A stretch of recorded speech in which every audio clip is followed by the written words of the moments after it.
Hello folks, Gary Souter here, the manager of Viking Football Club. You might also know me as Gabriel Fatistuta, or Belly. As you can see, we're currently playing Championship Manager 2001-2002. For those who don't know, at the start of the lockdown, we added 21 lads to the game as 16-year-old wonder kids. We've simulated all the way through to the year 2037, and every player is either retiring or at the end of their career. So what we'll do is we're going to look back over, we're going to give you a sort of overview of how the world is just now, you know, who's winning the Premier League, who's winning the Champions League, transfers, and then we'll go through each player individually. We'll talk, you know, as you can see in the right here, we've got all their stats and trophies and all sorts. So it's the year, we've just came to the end of the 36-37 season. I'm currently the Scotland manager, because, you know, I'm the boy. If we'll look at the World Cup, for example. The World Cup, we go back to 2022 was the first one. Germany, Holland, Argentina, Germany. Nothing too crazy, bar Morocco making 2 semi-finals, which is unreal. If we go to the Euros, the European Championship, all the way back to 2020, as you can see, Scotland have had 3 finals, 2 of which we've won. Most of the guys in the game joined the team for the 2024 campaign. Didn't play much in the 2020. So we'll go to the Champions League. Oh, there you go. As you can see, one of the dominant forces in football just now in the football world is Tottenham. They've won, 1, 2, 3, all the way back. 3 Champions Leagues since the game started, plus a couple finals. And Europa League, quite a few. I mean, Tenerife made a final, which is incredible, but nothing too crazy. Marseille and Celtic there, which is really annoying. So if we'll check the Premier League. As you can see, nothing really crazy there, apart from Brentford flying up the table and Oxford. Surprisingly, that's not the first time I've seen them in the Premiership. If we go to history, as you can see, Tottenham have won 7 of the last 8 titles, which is amazing. That's you can tell it's a game. You can tell it's a completely unrealistic game in that case. PSG are still pretty much the dominant force in France. In Germany, once again, Dortmund, Munich, Dresden runners up, which is incredible. Italy, Serie A, nothing out of the ordinary there. Oh Jesus.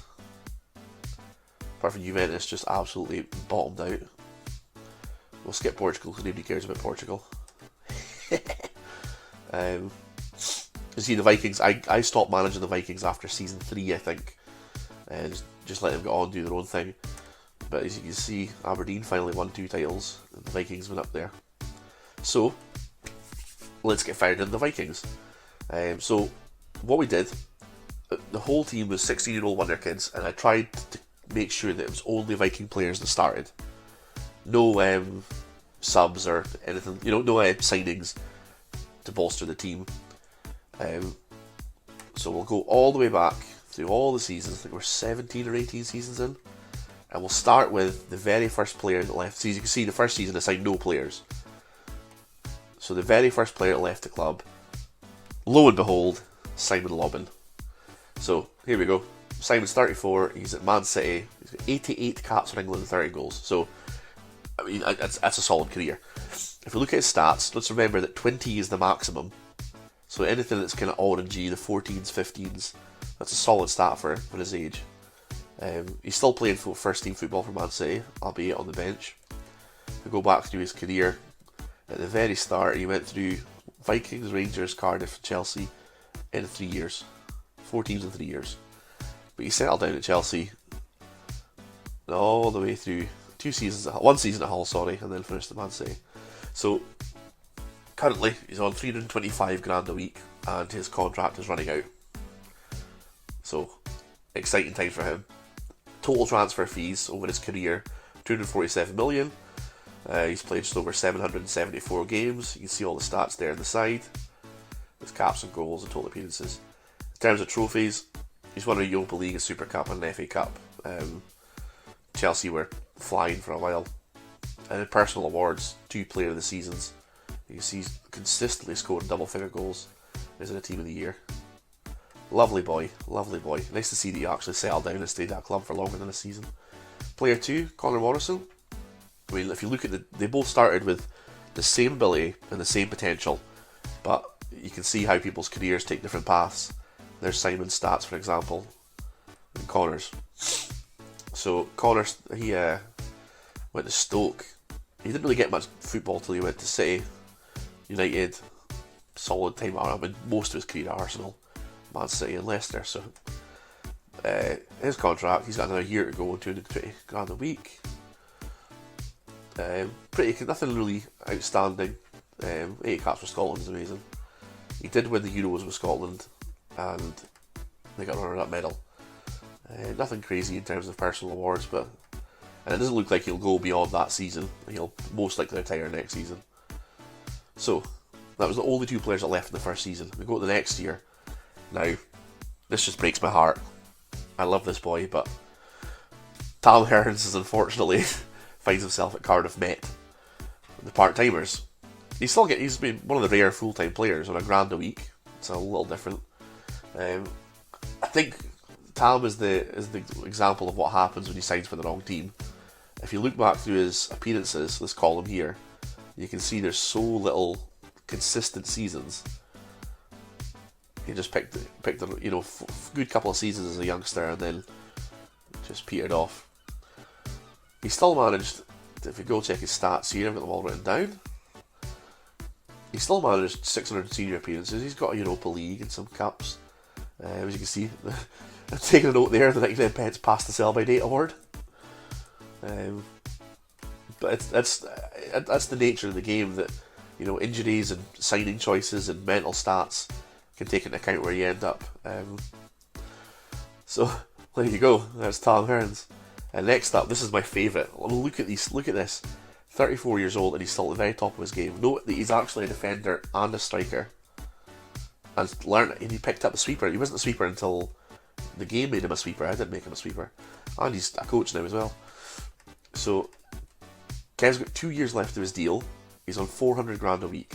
He's got 110 caps for Germany. He's always unhappy with the manager. Ooh, interesting. What that would be about? He's not getting his kebabs. Something to do with kebabs. So Kev's had a pretty spectacular career. We had to sell him at Schalke for a minimum fee and lease clause, and then he's just played consistently for years. But his career is ridiculous. It's hard to this is all his achievements. We're going pages and pages and pages of achievements. But to summarise, he won a World Cup with Germany, he's won a Champions League, he's won 3 Bundesligas, he's won 2 Ligue 1s, he's got a Ballon d'Or, he's got 7 European Defender of the Years, 3 German Striker of the Years, European Defender of the Year and German Striker of the Year, and he's got 3 French Super Cups. I'll note that there are certain seasons where he's won a European Defender of the Year and he was a runner-up for German Striker of the Year, which is mind-blowing. There's no player in the game that's managed to do anything like that.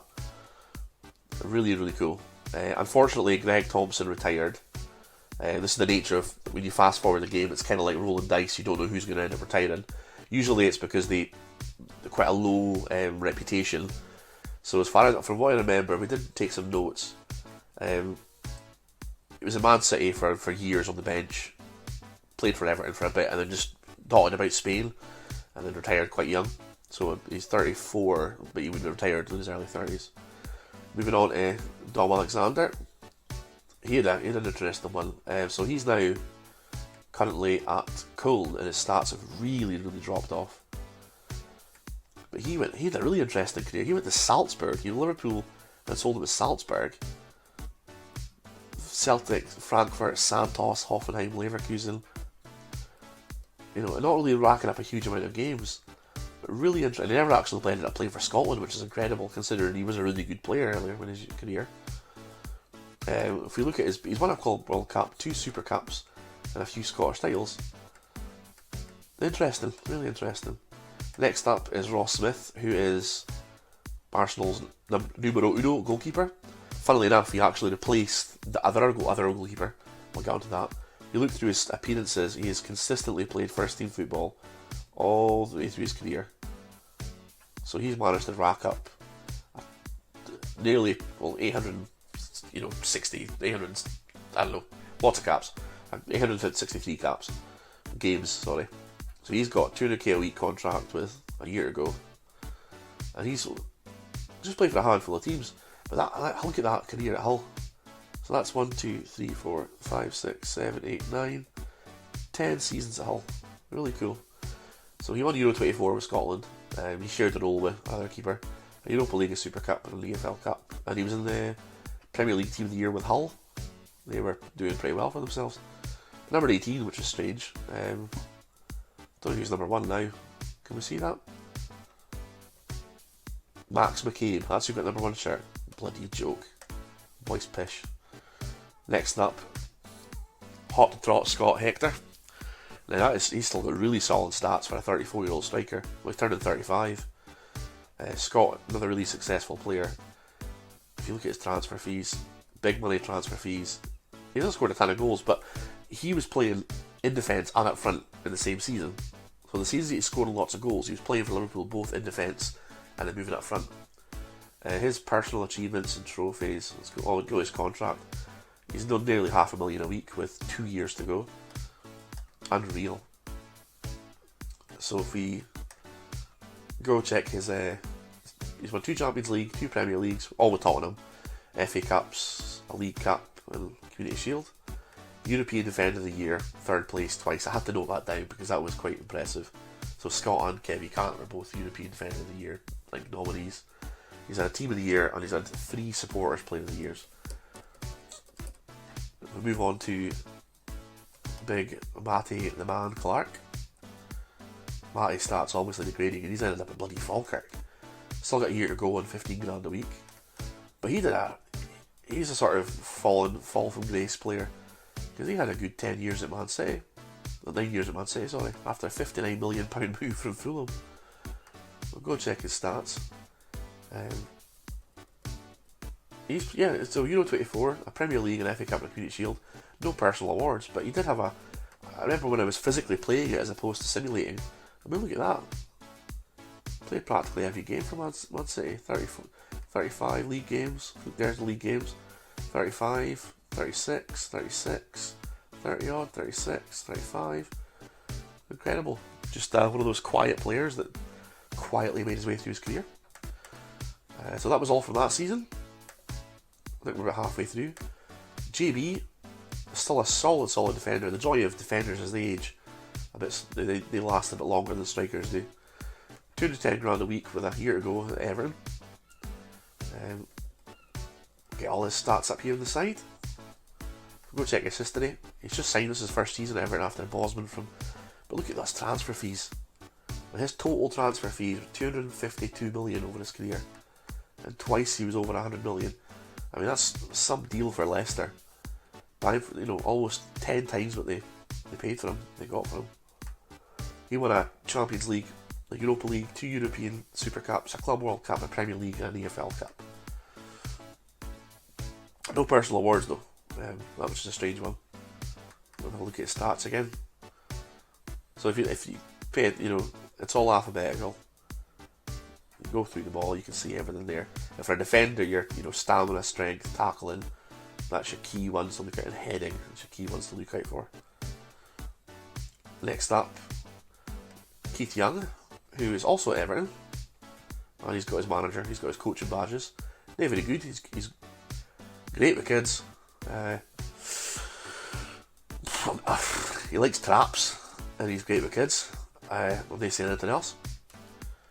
So he's had a quite solid career. Played for a few different clubs in 2 spells at Vikings. I never signed him again, but he's had 2 spells at Vikings. A fateful spell at Newcastle when they were in the Championship, and really bad. So he's played for a bunch of different teams. His contract's expiring as well. He's at $250,000 a week. So no idea where he's going to go. He won a Europa League with Celtic.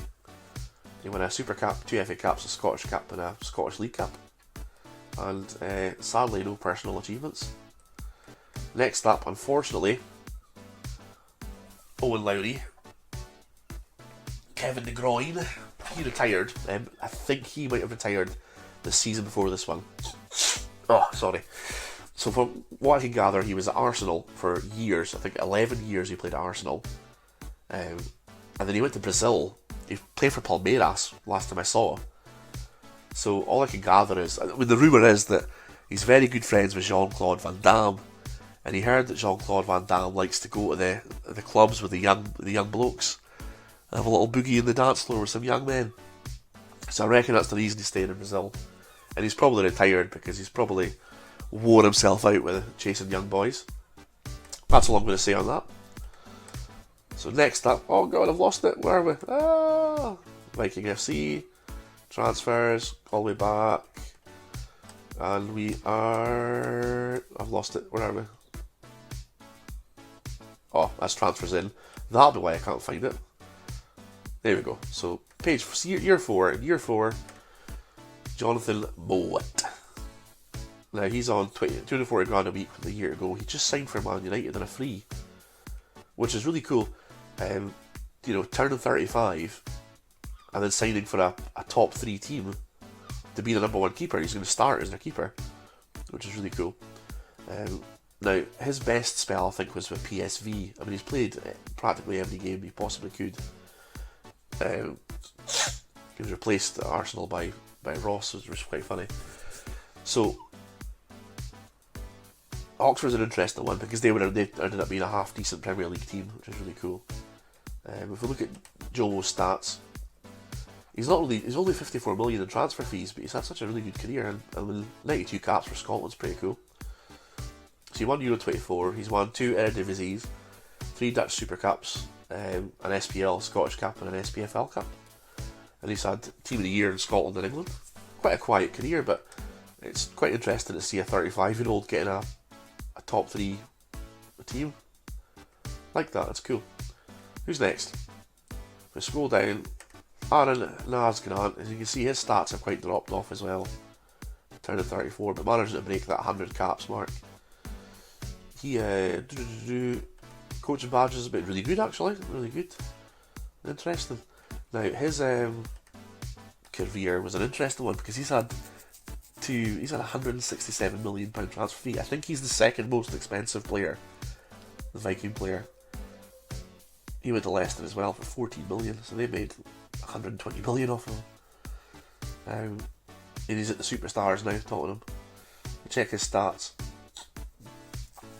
He's won 3 Champions League, a Euro 2024, 2 Club World Cup, 5 Premier Leagues, 2 FA Cups, 2 League Cups, 5 Community Shields, 4 La Ligas, 2 Super Cup Espanias, 1 SPL, 1 Scottish Cup, and 1 SPFL Cup.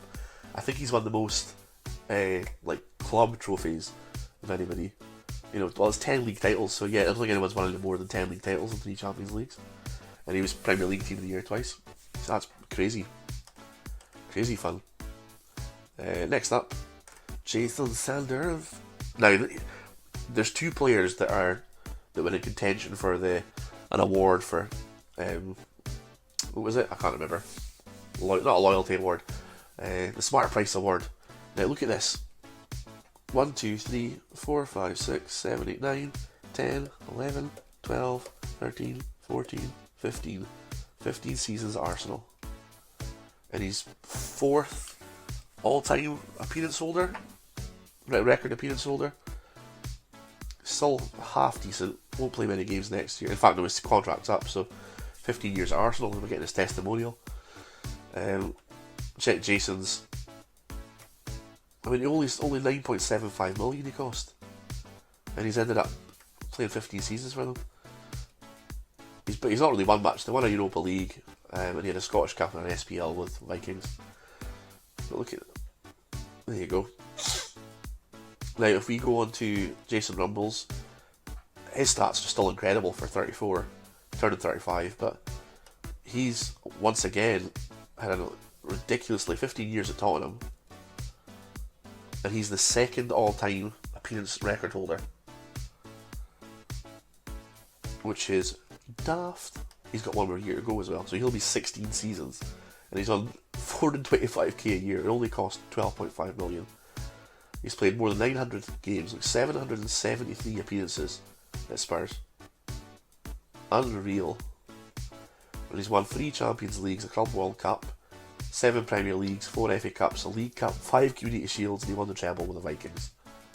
Which is just stupid. His stat, super good defending stats.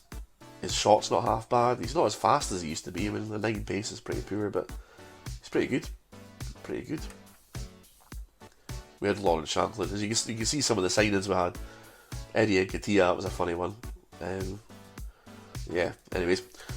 We'll go to Gary Burnett. Now he's going to get the Gary Souter Award for biggest decline. A striker with 7 finishing. I mean, let's just do a bit of comparison here. So, well, he can still get off the mark pretty quick, and he's really, really keen. He's a hard-working loon. 7 finishing. If we go to Scotland League 2, oh look at this, Lockheed in League 2. Where in Elgin City? Are they still in the Championship? Hey, Elgin City in the Championship. So that's Keith Mason and Elgin City in the Championship, and he's got better stats than. He's actually quite good for that. Okay, I might play this game actually now. So let's to compare Gary Burnett's stats, and he's at Birmingham. He hasn't played at all. This is his second team this year. He's not played. He's only played a handful of games in the last few years, but he is the highest transfer fee of any player in the Vikings team, and he ended up only playing. I mean, because less than 50 games for Betis after signing for 213 million. He did the same at City. He left for 20 million, the same for City, and never played. So he's only ended up playing 390 games in his career for a player that went for 213 million. Crazy.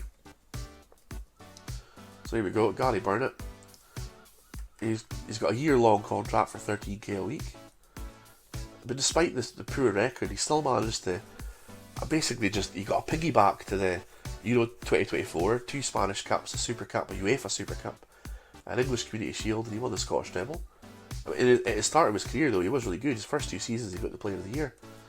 But it's just so strange to see somebody decline that much in a game. Wild.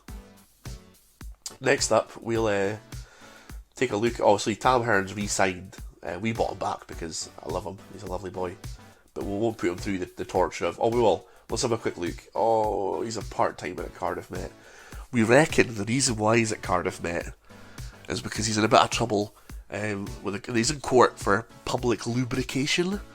So I don't want to go into details, but you can imagine what that involves, right? So he's at Cardiff Met University, not just to play, but he's trying to get his law degree to get himself out of this Dorito nacho cheese related lubrication incident that I'll not go into any details. We'll just move on from there.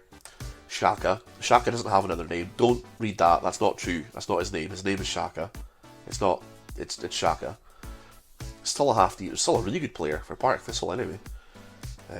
Not really played a huge amount of games this season, which is because he was at Celtic for half the year. His best years, he did sign for Leicester, but his best years were at Colm, if I can remember correctly. But we'll go back to his stats. So he's got a year left in his $5,500 a week deal. I wouldn't determine it was about that.